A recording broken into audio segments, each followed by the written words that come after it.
All right, so the war with Lebanon and Israel is about to ensue, according to numerous inside sources who are claiming and citing troop deployments and positioning of Israeli forces along the northern border and correspondingly in southern Lebanon with Hezbollah. We have but days before this fighting erupts and starts sending out sparks throughout the entire region, erupting into a massive conflagration that we're not going to be able to extinguish. It's very likely that the markets that are completely rigged and manipulated will remain completely indifferent to this, because recall, we've just seen an oil tanker get hit by a missile in the Middle East, in a war zone no less, and not even barely a blip on the radar in terms of moving the needle on global crude oil prices. Isn't that amazing? Aren't we living in a clown world or what? The U.S. is going to be stationing nuclear weapons in Britain imminently.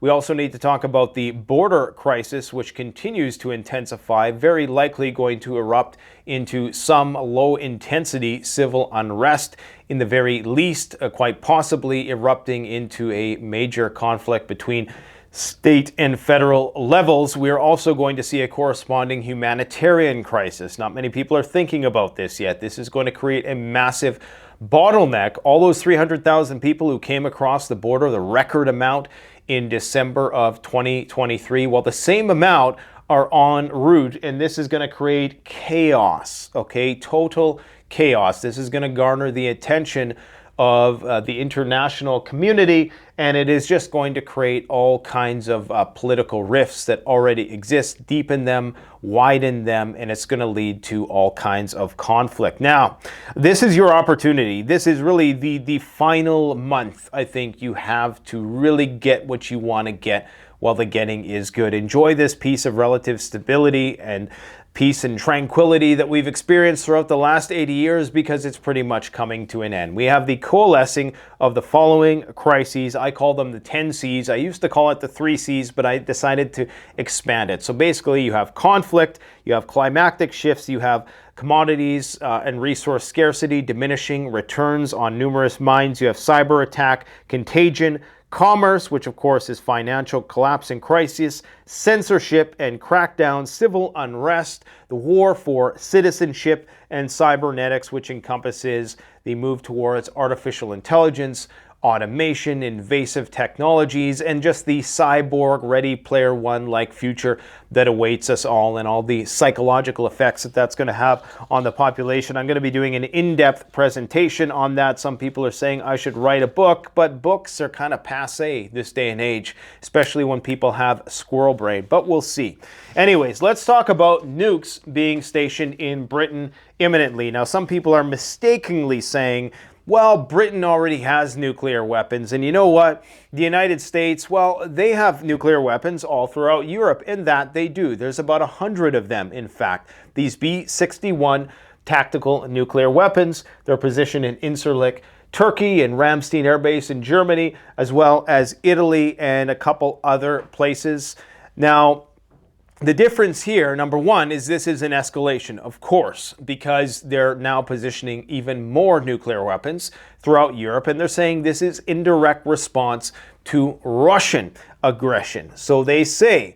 Now, the difference, however, is that these new B-61-12 tactical nuclear bombs, these are going to be used in conjunction with the 50-odd F-35s that are going to be sent to the UK. Now, recall, they've been training with these F-35s to deploy them from highways. I'm not sure exactly the technical reasons why the F-class fighter jets struggle, and they require very specialized runways, something to do with the air intake systems, unlike the Russian jets, which can take off from a lot of different places, and they don't need a nice, cleanly swept runway. That can cause problems with a lot of the F-35s and F-16 fighter jets. As far as I know, I'm not an expert on this. Regardless, the first time it ever happened where an F-35 deployed from a highway was last September in 2023, and I believe that might have been in a place in Europe. But they're training for this, because what they want to do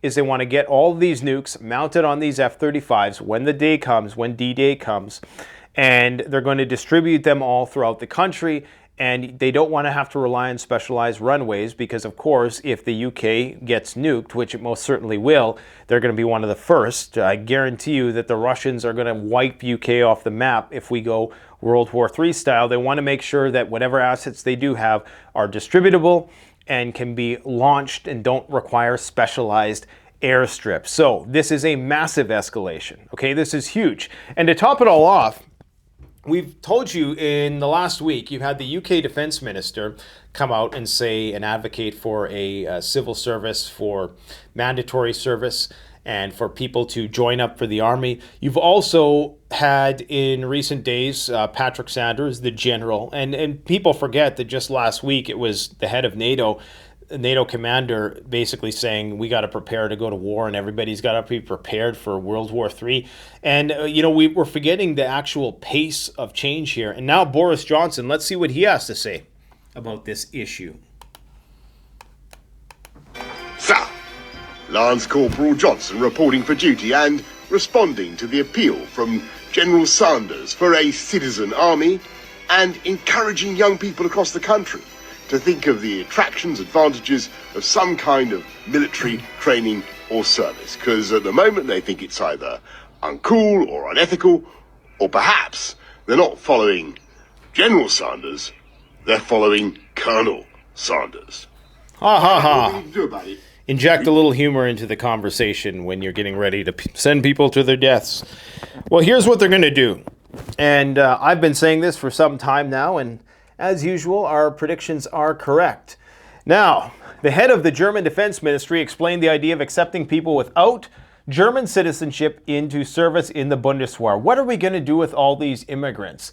Let me see. We got failing numbers in our military. We got to fill the ranks somehow. Let's dangle the carrot of permanent residency and citizenship in front of all of these immigrants. And this is probably what they're going to do in the States too, where their numbers are slumping. They're going to say, all right, here's the deal. You put on this uniform. We're going to give you this gun, just like they did in that movie Gangs of New York, where the Irish get off the ship and they say, here's your citizenship, here's your gun, go fight for your country, right? That's exactly what they're going to do, guys. Mark my words, because they know that the majority of Gen Z aren't going to go for this.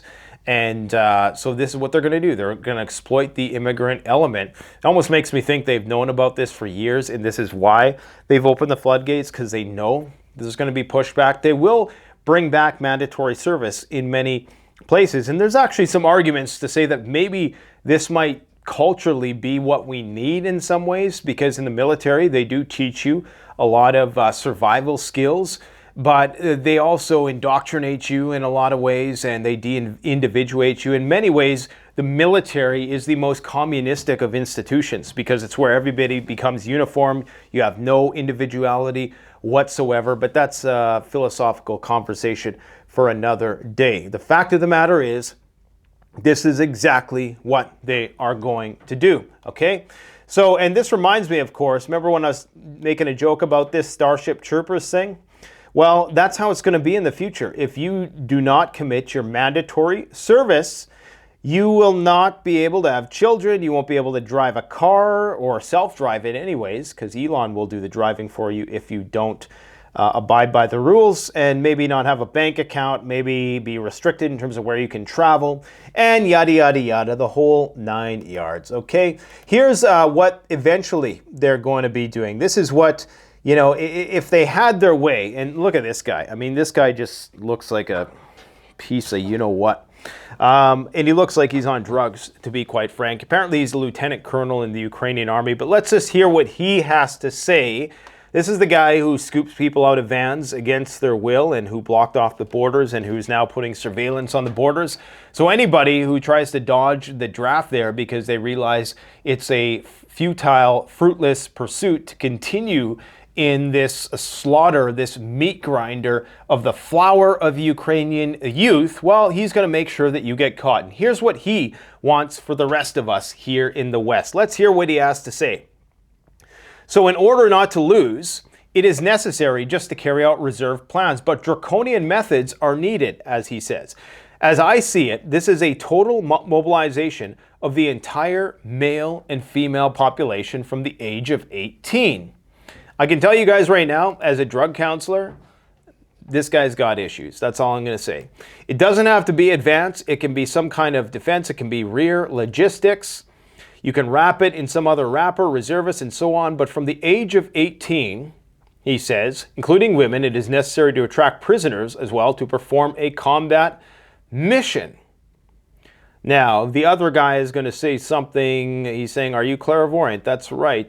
And will it work? This is contrary to Ukrainian law. This is contrary to the law of just democratic principles in general. But this is where we're going with all this. And they're going to try to sell it by all the grifters are trying to equate foreign policy with what's going on at the border. They're going to try to associate these two things so that they can ram through this spending for Ukraine and Israel. And I can tell you right now, if that spending bill comes through for Ukraine, we're going to see escalation on the Russian front unlike anything that we've seen before, okay? It is going to be nasty. Now, there are lots of videos circulating on the internet. We're going to go down to the Texas story now. Maybe we'll go back to Europe in a bit, but I just want to make sure I let people know about this because there's a lot of videos being posted that claim to show military in the streets of Texas. We're going to see a lot of this moving forward, and there may well be some sort of altercation between the National Guard there. If Biden decides to try to federalize the National Guard, there might be some flashpoint of activity there. But a lot of these videos are old. They are perhaps exercises. I mean, this one just looks like it's old to me, and people are saying that this is going on right now. People are showing videos of tanks on trains. We're entering the tanks on trains posting of videos phase of this whole thing. This is typical. Anytime, shit's about to go down, we get all kinds of talk of martial law and people start pumping out the videos of tanks on trains.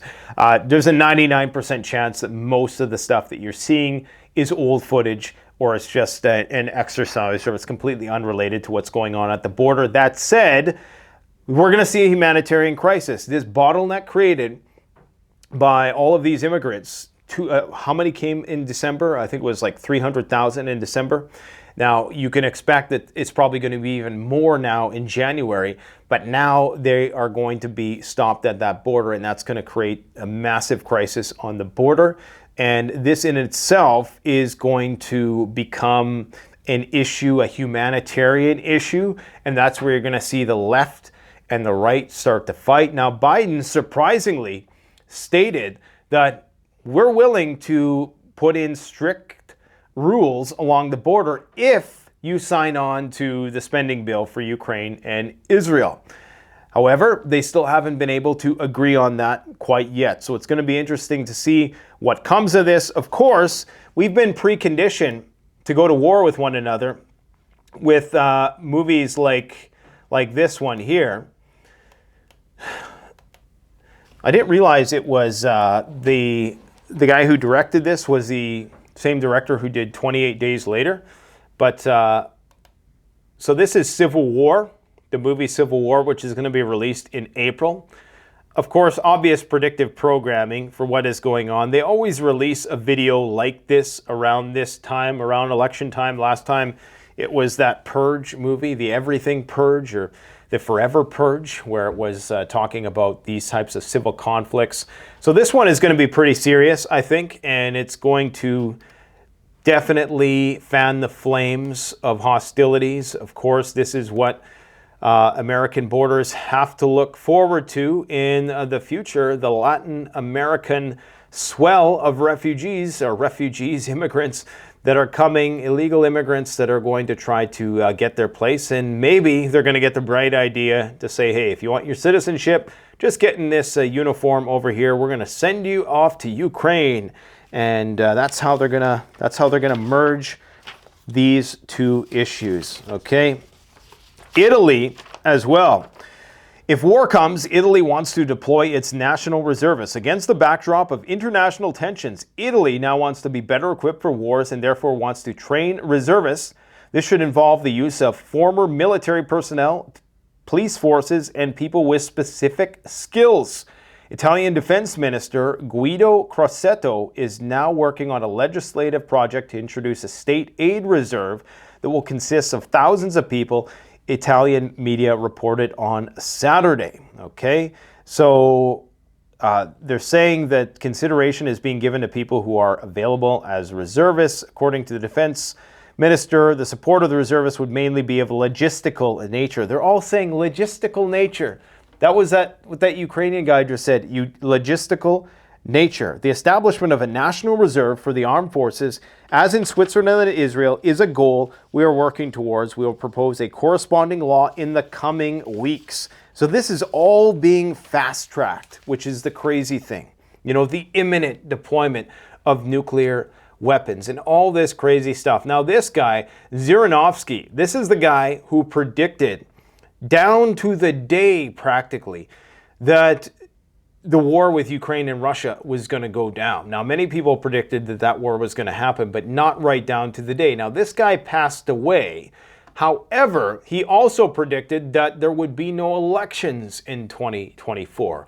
And considering we are only in January and the talks of civil war have already ramped up, and we're seeing what, is likely the most plausible civil war scenario, which of course entail one state or numerous states attempting to go against the will of the federal government and then the people backing those states. Apparently there's 700,000 people now en route to Texas. So what you're going to have is you're going to have hundreds of thousands of refugees on one hand.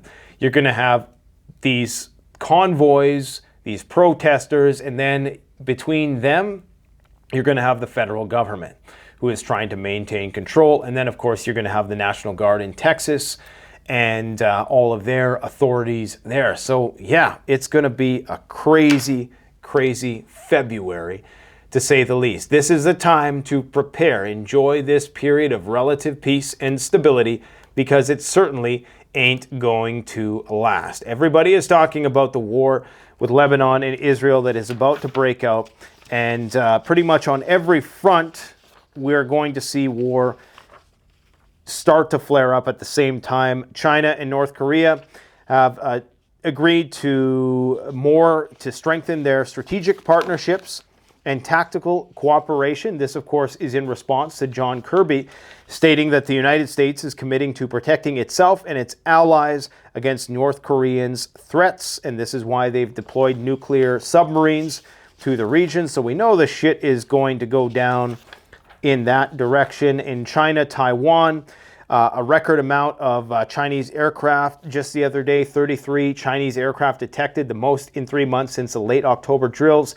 13 crossed the median line into Taiwan's defense zone, a significant violation. There was a Russian 3-ship flotilla nearby. Of course, the constant balloon attacks as well, not really attacks, but surveillance.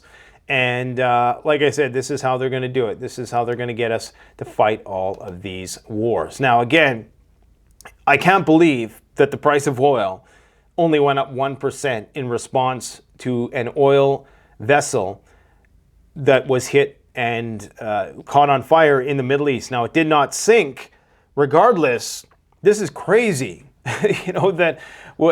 If I don't know what's going on to suppress the prices of oil. I know there's record U.S. output at this point in time, and I also know that OPEC is artificially suppressing their output. So in terms of being able to keep the prices low, they still have some tools that they can leverage in terms of ramping up output.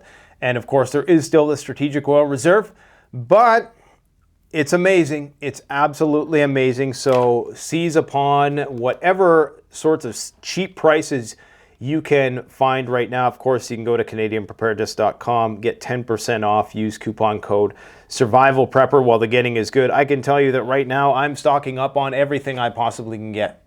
Everything I possibly can get, because I know this year is going to be an absolute shit show. Okay, now it should also bear repeating that just recently, for the first time ever, a Russian plane, okay, that Ilyushin plane that was allegedly carrying 65 POWs, was shot down inside Russian territory with NATO missiles, okay, with NATO missiles. Just something that you should probably keep in mind. Now, in terms of the weather has been off the charts. In Spain, they've seen the hottest January day ever, 30 degrees Celsius in January. We're about to see record temperatures across the map here in North America. You can see this is the 4 to 6 day forecast out to January 30th. We're going to see obscene temperature anomalies. This is not the temperature, this is the anomaly. So the redder it is, the greater the anomaly in terms of it being hotter, and the bluer it is, the greater the anomaly in it being colder. As you can see, the Arctic is way hotter than it typically is, and they're saying that El Nino is going to peak this year and that we're very likely going to see a rapid downturn into La Nina, so that might actually suppress temperatures, but I think the next El Nino cycle is going to be scary, okay? It's going to get very scary, and just be prepared. In terms of droughts, the most severe drought in the past 45 years in the Amazon basin was in 2023, and you can see the amounts of droughts increasing. Of course, deforestation leads to that. It is what it is, and now, according to Fox 11, this is what the Californian government has in store for everybody. Let's see what they have to say. Controversial new proposal to stop drivers from speeding. State Assembly member Scott Wiener is behind a bill to limit how fast a car can go. The proposal will require cars made in 2027 or later to have a device that keeps drivers from going more than 10 miles an hour over the posted speed limit. And with that, this is why I put as one of the 10 C's, censorship and crackdown. Because as all this Ready Player One world unfolds, we are going to see a corresponding level of government coercion ensue. And for that, I don't know how you prepare for that. I guess you just try to get as far off the grid as you possibly can. Maybe me getting canceled at this point in time would be a bit of a mixed blessing, because it would force me to get out there and build a cabin in the woods like Sean over at My Self-Reliance. Let me know what you guys are seeing out there. Please, if you have any insider information that you are seeing, message me at CanadianPrepper@hotmail.com. I look forward to hearing from you. Thanks for watching. Canadian Prepper out.